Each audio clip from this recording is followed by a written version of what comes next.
नमस्कार, मैं हूं संजय शर्मा। आप देख रहे हैं 4 PM न्यूज़ नेटवर्क। बहुत खूबसूरत शेर है। मैं आज शुरुआत उसी शेर से करना चाहता हूं। वो आफताब लाने का देकर हमें फरेब, वो आफताब लाने का देकर हमें फरेब, हमसे हमारी रातों के जुगनू भी ले गया।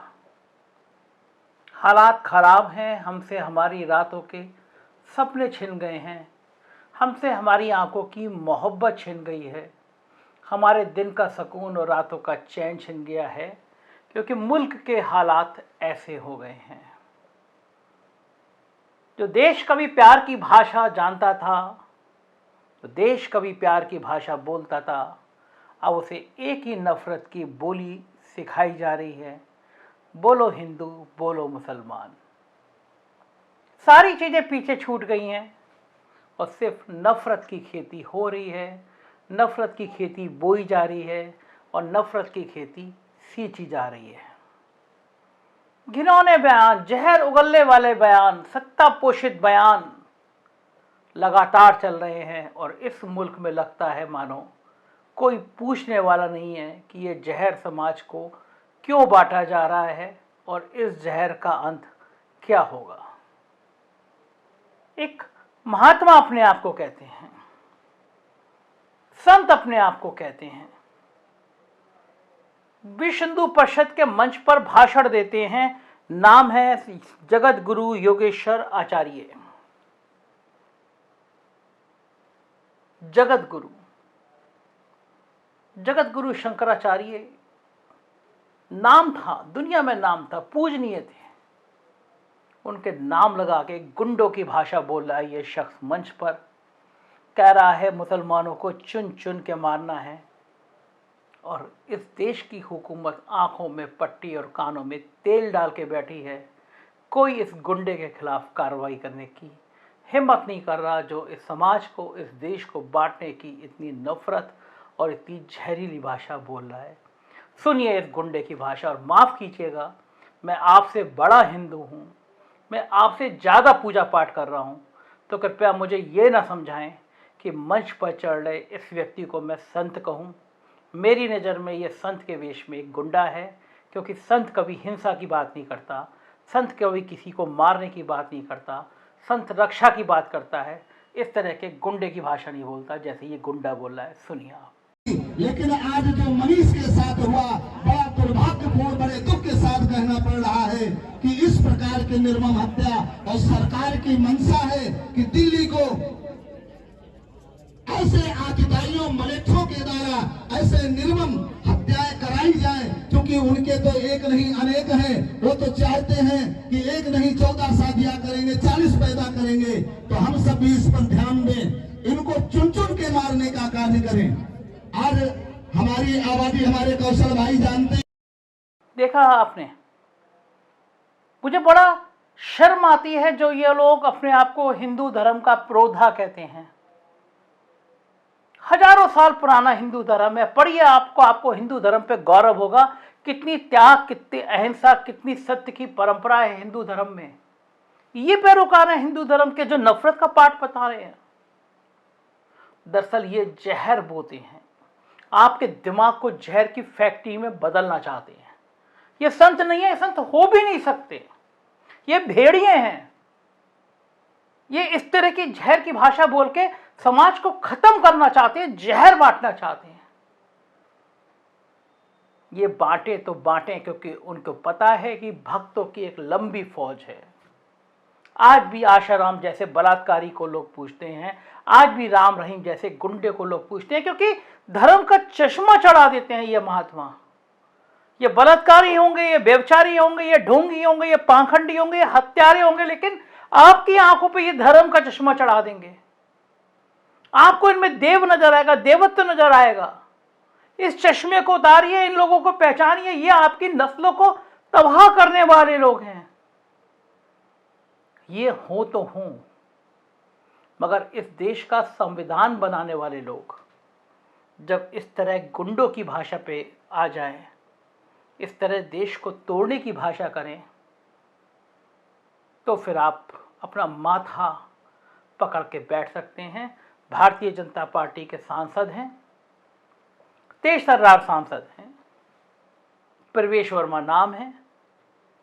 राजधानी में एक रैली में कह रहे हैं कि मुसलमानों का आर्थिक बहिष्कार कर दो, इनसे कोई चीज मत खरीदो, इनका जड़ से बहिष्कार कर दो। सुनिए सांसद जी क्या फरमा रहे हैं। ठीक करना है, इनकी तबीयत ठीक करनी है तो एक ही इलाज है, वो है संपूर्ण बहिष्कार। आप इस बात से सहमत हो?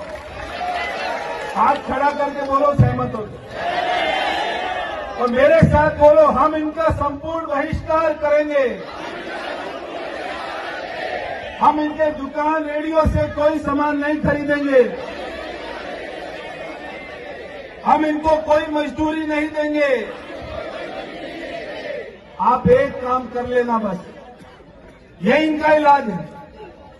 दिल्ली में सांसद जी का बयान है, भारतीय जनता पार्टी के सांसद का बयान है। ये वही दिल्ली है जहां प्रधानमंत्री जी बैठते हैं, ये वही दिल्ली है जहां राष्ट्रपति जी बैठती हैं।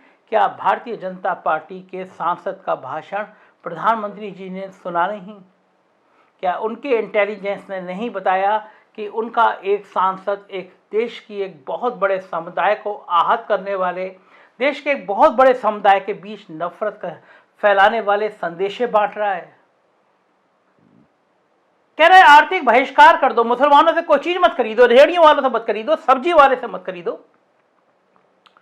सांसद जी थोड़ी दूर पे है उत्तर प्रदेश, लखनऊ 6 घंटे की ड्राइव है, आ जाइए लखनऊ। हिंदुस्तान का सबसे बड़ा मॉल खुला है, लुलु मॉल, नाम सुना होगा आपने। मालिक है मुसलमान। और जानकारी के लिए बता दूं, मालिक स्लॉटर हाउस चलाते हैं, हजारों जानवर रोज काटते हैं, आपकी भाषा में कसाई, जिसको आप गुस्से से कसाई बोलते हैं। बहुत बड़ा बीफ का कारोबार है। आपकी नजर में तो ऐसा व्यक्ति घृणित होना चाहिए, लेकिन इस मॉल का उद्घाटन आपको पता है, एक इस तरह मुस्लिम जो स्लॉटर हाउस चलाता है, जो हजारों जानवर रोज काटता है, उसका उद्घाटन सिर्फ फीता नहीं काटा, घंटों कौन रहा उस मॉल में, उस शख्स के साथ नाम पता है? नाम था योगी आदित्यनाथ। आपसे कहीं ज्यादा बड़े हिंदुत्व के ब्रांड एम्बेसडर। वो एक मॉल में, जो एक मुसलमान का मॉल है, स्लॉटर हाउस चलाने वाले का मॉल है, उसमें घंटों बिताते हैं, क्योंकि सरकार को रेवेन्यू आता है। सांसद जी, आपको पता नहीं होगा कि मोदी जी की सरकार बनने के बाद भारत में बीफ का कारोबार कितना बड़ा हो गया। हम कई गुना आगे बढ़ गए बीफ में। और सांसद जी, आपको यह भी नहीं पता होगा कि बीफ के कारोबार करने वालों में पहले 10 नंबर पर हिंदू है, जैन है। क्यों कर रहे हैं आप ऐसा? एक आपकी प्रवक्ता थी नूपुर शर्मा ने, उन्होंने जहर उगला था। 24 घंटे में जो खाड़ी देशों से रिएक्शन आए, आप बैकफुट पे आ गए। आपकी हैसियत नहीं थी खाड़ी देशों का मुकाबला करने की। आपके अंबानी और अडानी के पैसे इन्हीं मुसलमान देशों में लगे हैं। आप उनकी रेहड़ी बंद कराएंगे, वो आपका जीना बंद करा देंगे। आपको पता है आप जिस धरती पे खड़े हैं उसकी नींव कहां है, उसकी जड़ें कहां हैं? उसकी जड़ें, आप जिस धरती पे खड़े हैं उसकी जड़ें अंबानी और अडानी के घर पे जाके खत्म हो जाती है। सांसद जी, आपकी पार्टी के आका से पूछ के देखिए कि मैं रेहड़ियां बंटवा रहा हूं, मैं रेहड़ियां बंद करा रहा हूं, मैं मुसलमानों का आर्थिक बहिष्कार कर रहा हूं। आप संभाल लेंगे अगर खाड़ी के देश हमारा आर्थिक बहिष्कार करेंगे? कितनी ओछी सोच, कितनी गिरी हुई सोच। 25% आबादी को आप एक तरफ कर दे रहे हैं, आप उनके बीच में दूरियां बढ़ा दे रहे हैं। वो आपके भाई हैं, वो लोग हैं जो मुल्क में बंटवारे के समय पाकिस्तान नहीं गए। उन्होंने कहा कि ये भारत की सरजमी, हमारी सरजमी, हम यहीं रहेंगे, हम यहीं पैदा हुए, यहीं मरेंगे।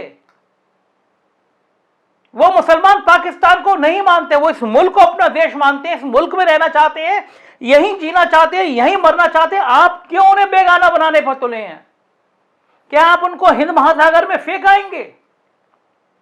आपकी यह नफरत देश में जहर भर देगी, एक मुल्क को बर्बाद कर देगी, आने वाली पीढ़ियों को तबाह कर देगी। आप समझ नहीं रहे आप क्या कर रहे हैं। यही कारण है कि देश में लखपति, करोड़पति, अरबपति हिंदुस्तान छोड़ छोड़ के जा रहे हैं। सैकड़ों बड़े लोगों ने हिंदुस्तान छोड़ दिया। अब उनको पता है कि आप जैसे नाकारा लोग, जैसे गुंडे संत महात्मा यहाँ बैठे हैं जो समाज में जहर फैला रहे हैं, आग लगा रहे हैं, तो इस मुल्क को छोड़ दो।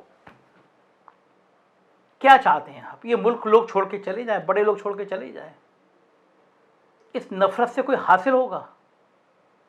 एक राज्य में चुनाव जीत जाएंगे, 2 राज्यों में चुनाव जीत जाएंगे, जब भी किसी राज्य में चुनाव होता है आप लोग अपनी ये नफरत की टोकरी लेके खोल के बैठ जाते हैं, लाशों पर महल बनाने के सपने देखने लगते हैं। धिक्कार है इस देश की ऐसी राजनीति को जो समाज में हिंसा फैलाती है, समाज में नफरत फैलाती है। धिक्कार है उन नेताओं को जो इस देश में, इस प्रदेश में, इस भारत में नफरत फैलाने का काम करते हैं, जो ये संदेश नहीं दे पाते हिंदू मुसलमान सिख ईसाई आपस में है भाई भाई। कुछ तो शर्म करिए। देखिए इतिहास को उठा के, देखिए शकील बदायूनी को उठा के कैसे लिखता है, कैसे गाता है मन तड़पत हरि दर्शन को आज। देखिए मोहम्मद रफी को 5 वक्त का नमाजी कितने प्यार के साथ भजन गाता है। पढ़िए उस किस्से को, जब मीना कुमारी शादी होके अमरोहा आई, कमाल अमरोही से, एक सौतेला बेटा था, एक सौतेला बेटा। मीना कुमारी जी को उसको कुरान पढ़ानी थी। उन्होंने कहा कि देखकर आइए अमरोहा में कौन मेरे बेटे को कुरान पढ़ा सकता है। लोगों ने कहा कि अमरोहा में सबसे अच्छा कुरान तो पंडित शास्त्री जी पढ़ा सकते हैं। चौकी मीना कुमारी जी, नाम सुन के पंडित शास्त्री जी कुरान। बुलाए गए अगले दिन पंडित जी को चाय पिलाई गई। मीना कुमारी ने पूछा कि पंडित जी बच्चे को पढ़ा सकते हैं कुरान? उन्होंने कहा बेटा बिल्कुल पढ़ा सकते हैं, कल से ही पढ़ाने आ जाएंगे। जिसकी मीना कुमारी बोले पंडित जी आपकी फीस कितनी होगी? पंडित जी ने जो कहा वो इस देश का इतिहास, भूगोल, वर्तमान सब कुछ है और यही भविष्य है। पंडित शास्त्री जी की लाइन इस देश की आत्मा है, मर्म है। सीखिए इनसे, जो खड़े होकर छाता सिर पे लगा के गुंडों की भाषा बोल रहे। जगत गुरु जी आप सीखिए और सांसद जी आप सीखिए। पंडित जी ने कहा बेटा कुरान तो ऊपर वाले का संदेश है, ईश्वर के संदेश पढ़ने का काय का पैसा? जब उर्दू पढ़ाऊंगा तो पैसा ले लूंगा। कोई फर्क नहीं है गीता कुरान में, कोई फर्क नहीं है राम और रहीम में, कोई फर्क नहीं है राम और मोहम्मद में। आप अपने इस दिल को तो बड़ा करके देखिए, इस दिल में राम मिलेंगे और इसी दिल में मोहम्मद मिलेंगे। क्यों बांट रहे हैं दिलों को? करिए राजनीति, घिनौनी राजनीति मत करिए। मैं आपसे प्रार्थना करता हूं मत करिए, मत करिए, मत करिए। इस मुल्क को तबाह मत करिए। ड्यूटी आप सबकी, आप सब मेरे दर्शकों की भी है।